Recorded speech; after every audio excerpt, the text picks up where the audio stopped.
I found my daughter, Sarah, kneeling on a cold marble floor at midnight, scrubbing a stain with her bare hands. Her fingers were bleeding, and her toddler was asleep in a cardboard box next to her. She had a single plastic bag of belongings. I asked her, "Why aren't you home? Why are you doing this?" She looked up with hollow eyes and said, "My boss, Julian Vane, found out I'm your daughter. He told me I'm peasant-born and forced me to clean the lobby or he'd fire me and sue me for the company debt. He said our blood is nothing but grease and dirt." I looked at my grandson's shivering face, then at my daughter's ruined hands. I felt a mountain of ice settle in my chest. I helped her up and said, "Drop the brush, Sarah. It's time to show Julian Vane who really owns the ground he walks on." See, Julian Vane thinks he's a titan of industry because he owns a global shipping fleet. He thinks I'm just a grease monkey mechanic who lives in a garage and fixes old tractors. He has no idea that I'm the silent majority shareholder of the steel mill that builds every single one of his ships. He has no idea I could turn his empire into scrap metal with one phone call. Before we get into how I tore down Julian's fake kingdom, do me a favor, hit that subscribe button and turn on the notification bell. You don't want to miss how a grease monkey takes back everything. I helped Sarah stand up, but her legs were shaking so much she almost fell back onto that cold marble. I took the dirty scrub brush from her hand and threw it across the lobby. It hit a glass vase worth more than a year of most people's rent, smashing it into 1,000 pieces. I didn't care. I picked up little Toby from his cardboard box. The poor kid didn't even wake up. He just gripped his blanket and shivered. As we walked toward the exit, a security guard stepped in front of us. He looked at my old flannel shirt and my work boots. Then he looked at the broken glass. He said, "You can't leave. Mr. Vane said she stays until the floor is white." I didn't say a word. I just looked him in the eyes with a stare that had made billion-dollar CEOs shake back in the day. I said, "Move, or you'll be looking for a new job before the sun comes up." He saw something in my face that scared him, and he stepped aside. We got into my old Chevy truck. The heater was loud and the seats were torn, but it was warm. Sarah just stared out the window, her hands tucked into her sleeves to hide the blood. She started talking in a low, broken voice. She told me that she had worked for Vane Shipping for years. She was the best logistics manager they ever had. She found ways to move cargo across the ocean faster and cheaper than anyone else. Julian Vane had praised her for years, calling her his secret weapon. But everything changed 2 days ago. Julian had invited some high society friends to the office, and one of them recognized me from an old newspaper clipping in a "Where Are They Now?" section about retired millionaires. Julian realized his star employee was the daughter of a man he considered a lowly mechanic. To Julian, money and family name were everything.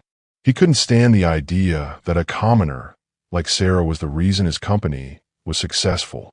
He didn't want to owe his success to the daughter of a man who worked with his hands. So, he decided to break her. He didn't just fire her. He wanted to ruin her life so she could never show her face in the business world again. He called her into his office and showed her a contract she had signed when she started. He had hidden a clause in the fine print that said if she left the company within 10 years, she owed them $200,000 for proprietary training. It was a lie, a total trap. Then he told her that if she didn't want to go to court and lose her son, she would work off the debt as a janitor. He took her company car, her work phone, and even the keys to the apartment the company provided. He threw her out in the rain with nothing but her son and a trash bag. As I listened to her story, the anger in my chest turned into something sharp and focused. Julian Vane thought he was a lion, but he was just a jackal wearing a crown. He thought he was playing a game with a poor old man who didn't know any better. He had no idea that the man he called Grease Monkey was the reason his ships were even floating. I drive an old truck and live in a garage because I like the smell of oil and the sound of an engine that actually works. I left the world of suits and ties because I was tired of people like Julian. But I never lost my power. I just moved it into the shadows. We reached my garage, which has a small, clean apartment built into the back. I sat Sarah down and gave her some warm tea. I told her to sleep and not to worry about a single thing. But I didn't go to sleep. I went into my small office at the back of the shop. I pulled a tarp off a heavy oak desk and opened a safe hidden in the floor. Inside wasn't just cash. It was a black laptop and a satellite phone that stayed encrypted.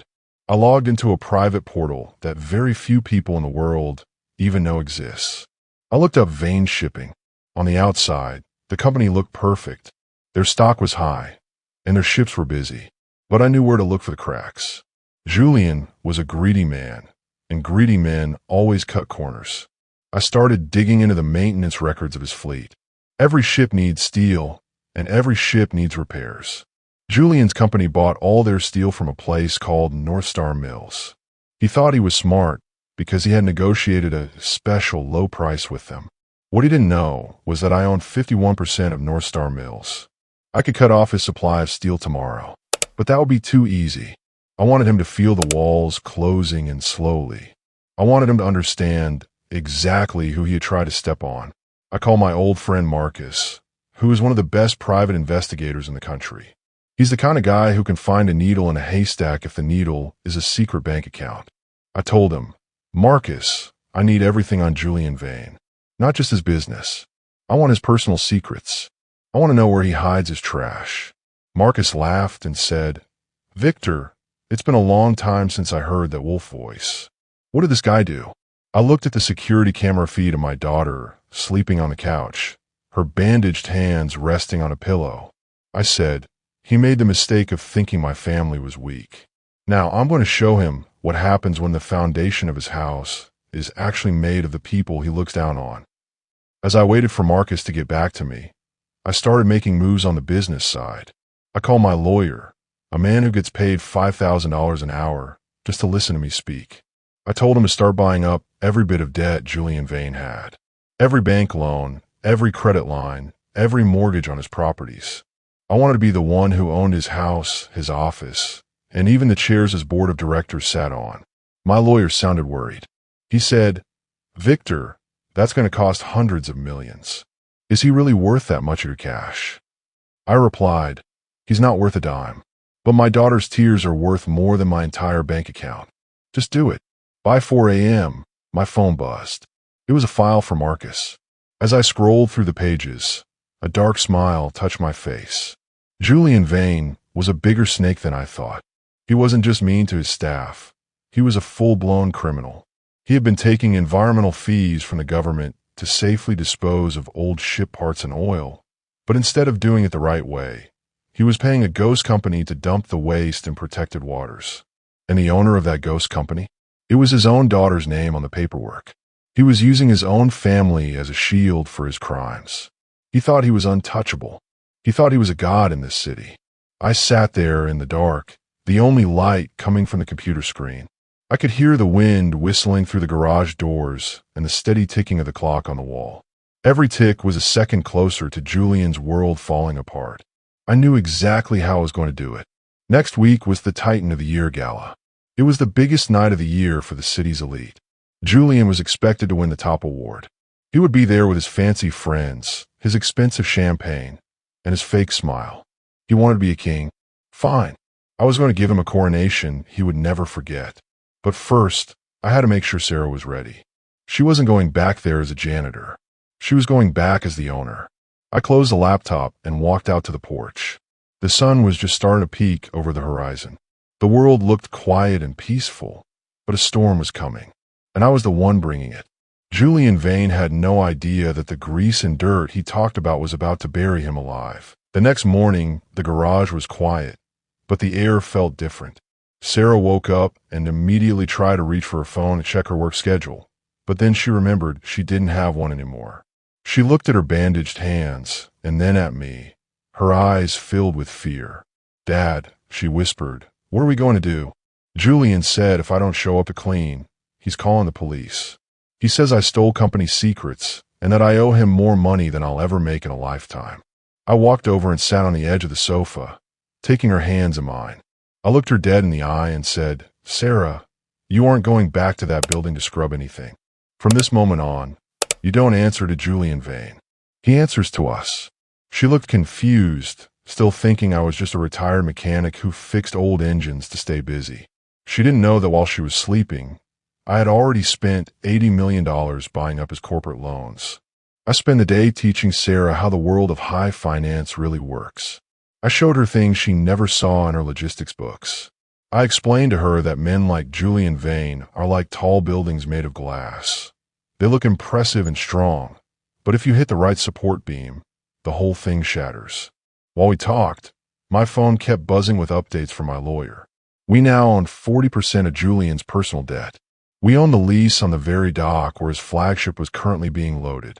I was moving pieces across the board like a grandmaster, and Julian didn't even know he was playing a game. He probably thought I was busy under a car, covered in oil, while he sat in his ivory tower laughing about the peasant he had broken. By that afternoon, the first blow landed. Julian's CFO called him in a panic. The bank that handled their daily operations had suddenly decided to review their credit line. This wasn't just any bank. It was a boutique firm that I had saved from bankruptcy 10 years ago. The manager owed me his life, and when I told him to squeeze Julian Vane, he didn't ask questions. Julian's company needed that credit to pay for fuel and docking fees. Without it, his ships were just giant pieces of floating metal. I could almost imagine Julian in his office, screaming at his staff, throwing his expensive crystal glasses against the wall, demanding to know why his money was being locked up. He probably thought it was just a glitch in the system. He had no idea it was a ghost from his past pulling the strings. I told Sarah to go to the finest boutique in the city and buy the most expensive dress she could find. She looked at me like I'd lost my mind. "Dad, we don't have money for that," she said. I reached into my pocket and handed her a black credit card with no limit. Her jaw dropped as she looked at it. I told her, "Get something in midnight blue. And get a suit for Toby, too. We have a party to attend next week." She started to ask questions, but I just smiled and headed back to the workshop. I had a very special project to finish. In the corner of my garage, under a heavy tarp, was a car I hadn't driven in 2 decades. It was a 1960s custom-built Grand Tourer, a masterpiece of engineering. I spent the next few days polishing the chrome and tuning the engine until it roared like a hungry lion. This car was my signature. Back in the day, when people saw this car, they knew the Iron Architect had arrived. Meanwhile, Julian was starting to drown. My private investigator, Marcus, found out that Julian was getting desperate. Because his bank accounts were being reviewed, he couldn't pay the ghost company that was dumping his toxic waste. The people running that ghost company weren't businessmen. They were thugs. They didn't care about Julian's status. They wanted their money, or they were going to start talking to the authorities. Julian was backed into a corner. He decided to do something incredibly stupid. He started dipping into the employee pension fund to cover his tracks. This was the final nail in his coffin. He wasn't just a bully anymore. He was stealing from the very people who kept his company alive. Every move he made was being recorded and sent directly to my laptop. I watched the hidden camera feeds from his office. Julian looked terrible. His expensive suit was wrinkled, and his hair was a mess. He was pacing back and forth, yelling at his daughter, who was crying, and asking why the police were asking questions about her charity company. Julian grabbed her by the shoulders and hissed, "It's that girl, Sarah. Her father must have told someone. I should have crushed them harder when I had the chance." He still didn't get it. He thought his problem was a leak, not a reckoning. He thought he was losing a battle against bad luck. He didn't realize he was in a war against a man who had already won before the first shot was fired. On the night before the gala, I sat with Sarah on the porch. The city lights were twinkling in the distance, and the harbor was full of ships that Julian thought he owned. I told her the truth about who I was. I told her about the empire I built and why I walked away from it. I saw the pride in her eyes, but also the sadness. "Why didn't you tell me, Dad?" she asked. I told her, "Because I wanted you to be proud of your own work, not my money. You became the best in the business because you worked for it, not because I bought it for you. But when someone tries to use that work to destroy you, that's when I step back in." We sat there in silence for a long time, watching the stars. The tension was building in my gut. Tomorrow was the night. Tomorrow, the world would see the grease monkey and his peasant daughter walk into the lion's den and take the lion's teeth. I checked my watch. The countdown had begun. Julian Vane was sleeping in his mansion for the last time, and he had no idea that his alarm clock was going to be the sound of his entire life crashing down around him. I felt that mountain of ice in my chest again, but this time it was melting into a fire. Julian wanted to see what our blood was made of. He was about to find out it was made of the same iron that built his world. The morning of the gala, the city was buzzing. To everyone else, it was just another night for the rich to pat themselves on the back. But in my garage, it felt like the morning of a battle. I spent hours helping Sarah get ready. When she finally stepped out in that midnight blue silk dress, she didn't look like the girl I found scrubbing floors. She looked powerful. She looked like she owned the air she breathed. I put on my own suit, the one I hadn't touched since the day I walked away from the corporate world. It was a heavy, dark fabric that commanded respect. As I looked in the mirror, I didn't see the mechanic with grease under his fingernails anymore. I saw the man who used to make the stock market tremble with a single nod. We didn't take a limo. I pulled that 1960s custom Grand Tour out of the garage and let the engine roar. The sound was deep and expensive, the kind of sound that makes people stop and stare on the street. We drove toward the Grand Hotel, the tallest building in the city, where Julian Vane was preparing to be crowned Titan of the Year. As we got closer, I saw the flashing lights of the cameras and the long line of black cars. Every person in that line was someone important: politicians, billionaires, and celebrities. And every single one of them was about to witness a murder, not of a person, but of a reputation. When we pulled up at the red carpet, the valet didn't even know what to do. He looked at the vintage car, then at me. He had probably never seen a car like this in his life. As soon as I stepped out and walked around to open the door for Sarah, the photographers started snapping pictures. They didn't know who we were, but they knew we were important. We walked up those marble stairs, the same kind of marble Sarah had been forced to clean just days ago. This time, her head was held high. She wasn't carrying a scrub brush. She was carrying a silver clutch that held enough digital evidence to send Julian Vane to prison for the rest of his life. We walked into the ballroom, and the room went quiet for a split second. People were whispering, trying to figure out which royal family or tech giant had just arrived. Julian Vane was standing in the center of the room, surrounded by a group of men in expensive tuxedos. He was laughing, holding a glass of champagne that cost more than my truck. He looked like a man who thought he had one. But then, he turned around and saw us. I watched the glass in his hand tilt. He almost dropped it. His face went from a smug tan to a sickly, pale white. He whispered something to his daughter, who was standing next to him dripping in diamonds. Her jaw dropped, so low I thought her pearls might fall off. Julian handed his glass to a waiter and marched toward us, his face turning a dark, angry red. He didn't care who was watching. He hissed under his breath, "What is this? How did you get in here?" I told security to keep the trash out. He looked at me, his eyes full of hate.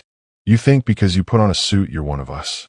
You're a grease monkey, and your daughter is a thief who owes me $200,000. I'm calling the police right now." I didn't flinch. I just leaned in close, so close he could smell the peppermint on my breath. I said, "Call them, Julian.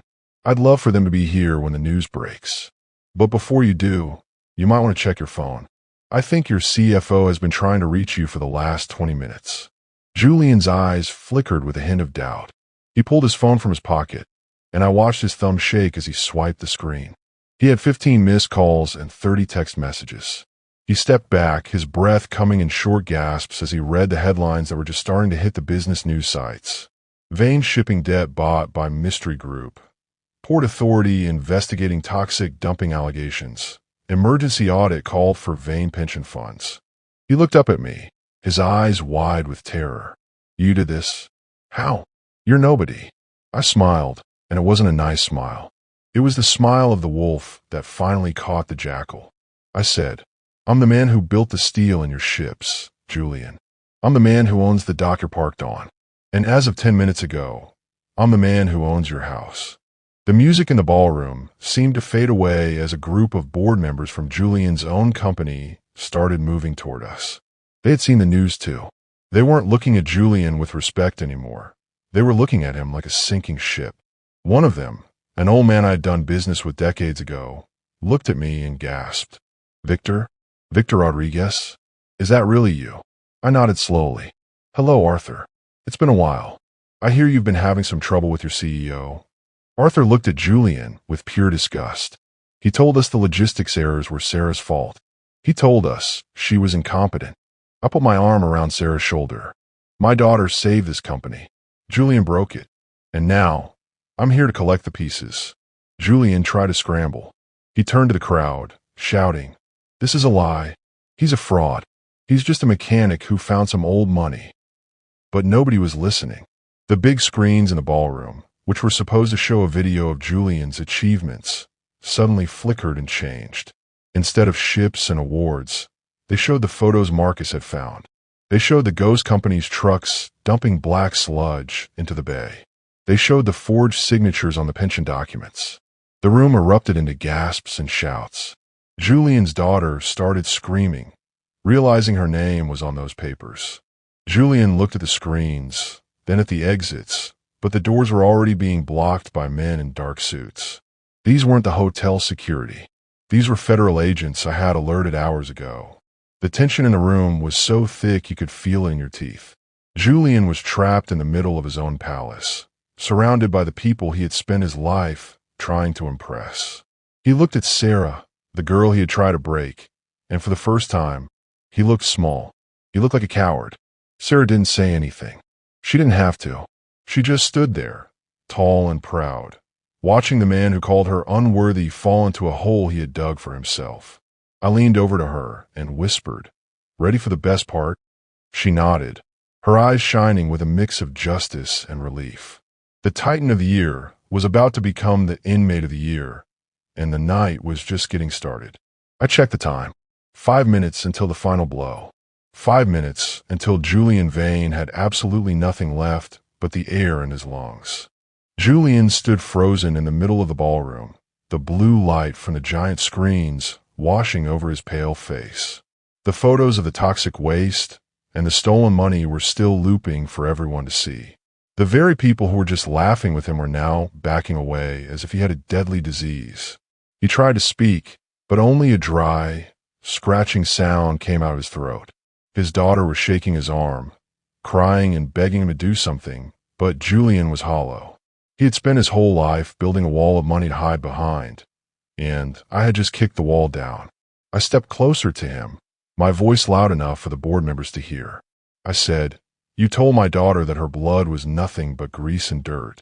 You thought you could treat people like tools because you had a big title and a fancy office. But you forgot that a building is only as strong as the people who stand in it." I turned to the board of directors, the men who actually held the power. "Julian has been stealing from your families to pay for his secrets. He's been using your names to poison the water. If you stay with him, you go down with him. But if you vote him out right now, I might be willing to talk about saving your investments." The board members didn't even hesitate. They huddled together for less than a minute. Arthur, the old man who recognized me, stepped forward and looked Julian right in the eyes. He said, "Julian Vane, by unanimous vote of the board, you are removed as CEO effective immediately. You are stripped of all your shares and your seat on this council. You are no longer part of this company." Julian gasped, his hand clutching his chest. "You can't do that. I built this." Arthur just shook his head. "No, Julian. Sarah built it. You just sat in the office and took the credit." That's when the federal agents started moving in. They walked through the crowd, their heavy boots thumping on the expensive carpet. People moved out of their way, the room falling into a deathly silence. The lead agent reached Julian and pulled out a pair of handcuffs. He said, "Julian Vane, you are under arrest for environmental crimes, fraud, and embezzlement. You have the right to remain silent." As the metal clicked around Julian's wrists, the sound echoed through the ballroom like a gunshot. His daughter tried to run, but another agent blocked her path. "You're coming too, Miss Vane. Your name is on every one of those ghost company documents." Julian looked at me one last time as they began to lead him away. His eyes were full of a desperate, pathetic kind of confusion. He whispered, "Who are you? Really? No mechanic has this kind of power." I leaned in and spoke the last words he would ever hear from me. I said, "I'm the man who knows that a real king doesn't look down on the people who work for him. I'm the Iron Architect, Julian, and I just foreclosed on your soul." I watched them drag him out of the Grand Hotel, out past the cameras that were now flashing to capture his disgrace instead of his glory. But the night wasn't over.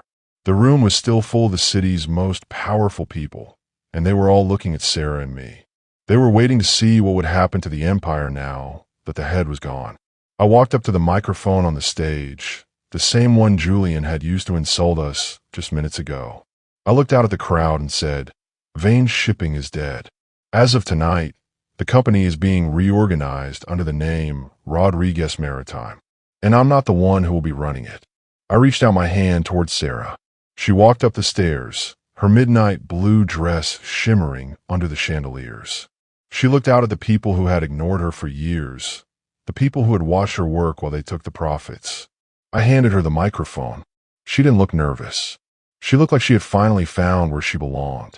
She said, "For years, this company was run on fear and lies. That ends tonight. We're going to fix the damage Julian caused. We're going to pay back every cent he stole from the workers. And we're going to show this city that the people who work with their hands are the most important people in the room." The room erupted into applause.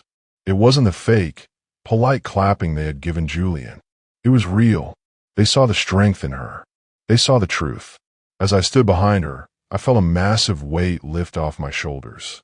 The mountain of ice in my chest was gone, replaced by a warmth I hadn't felt in 20 years. We had done it. We hadn't just gotten revenge. We had taken back the dignity Julian tried to steal. But as the celebration started, I saw a familiar face in the back of the room, someone I didn't expect to see, someone who looked like they had a secret of their own. I narrowed my eyes. The war with Julian was over, but I realized then that when you step back into the world of power, the shadows always follow you. I gripped the edge of the podium. This wasn't the end. It was just the beginning of a much bigger story. As the crowd cheered for Sarah, I noticed a man standing near the velvet curtains at the back of the hall. It was Julian's younger brother, Leo. He had been quiet for years, living off the company's scraps, but now his face was twisted with a look of pure venom. He wasn't sad for his brother. He was angry that the family money was disappearing. He caught my eye and mouthed the words, "This isn't over," before slipping out into the night. I knew then that while we had cut off the head of the snake, the tail was still thrashing. But that was a problem for tomorrow. Sarah spent the next few hours handling the chaos like a pro. She spoke to the board, reassured the investors, and even sat down with the hotel staff to make sure they were taken care of after the scene we had caused. Watching her, I realized she didn't need my protection anymore. She had become the leader I always knew she could be. We left the gala as the sun was starting to rise, the city quiet and gray in the early light. We didn't go to a fancy hotel or a mansion. We drove back to the garage. When we pulled up, little Toby was sitting on the porch with Marcus, the investigator. Toby ran to Sarah, and she scooped him up, kissing his face and crying happy tears. The peasant daughter was now the most powerful woman in the shipping industry, but to that little boy, she was just Mom. I sat on the hood of my old truck, feeling the heat of the engine cooling down. I looked at my hands. They were stained with grease and oil, and I wouldn't have it any other way. Julian thought these stains were a sign of being low class, but I knew they were the marks of a man who actually built things instead of just stealing them. Over the next few months, the world changed. Sarah moved the company headquarters out of that cold, glass tower and into a renovated warehouse near the docks, closer to the workers. She used the money we recovered from Julian's hidden accounts to clean up the bay he had poisoned. She tore up the fake contracts and gave every employee a raise. The name Vane was scrubbed off every building in the city, replaced by Rodriguez. As for Julian and his daughter, they didn't have any high-priced lawyers left to save them. Without their stolen wealth, nobody wanted to help them. They are currently serving 20 years in a federal prison, where the only thing Julian has to scrub is his own cell floor. I stayed in my garage. People still come by with their broken tractors and their old trucks, and I still fix them for a fair price. Sometimes a big black limo pulls up, and Sarah steps out with Toby to have lunch with me. The neighbors stare wondering why a billionaire CEO is eating sandwiches on a greasy workbench with an old mechanic. I just wink at them and keep working. I taught my daughter that the only thing that makes our blood worthy is how we treat people when we have the power to crush them. We chose to lift them up instead. Julian Vane thought he was a titan, but he was just a man who forgot where he came from. He thought he could buy the world, but he couldn't buy his way out of the truth. We showed him that you can take away a person's car, their house, and their money, but you can't take away their soul unless they let you. My family is back together. Our name is cleared, and we finally own the ground we walk on. The grease under my nails is a badge of honor, and the fire in my daughter's eyes is a light that will guide this city for a long time. If this story reminded you that your worth doesn't come from a paycheck, but from your character, then my job here is done. Don't let the Julian Vanes of the world tell you who you are. Stand tall, keep your head up, and remember that even a grease monkey can take down a kingdom if he's fighting for the people he loves. Before you go, leave a comment below and tell me, have you ever stood up to a bully? I want to hear your stories of justice. Don't forget to like this video and share it with someone who needs to hear that they are worthy. Subscribe for more stories of the underdog winning big. This is the Iron Architect, signing off. Always keep your engine running and your heart honest. I'll see you in the next story.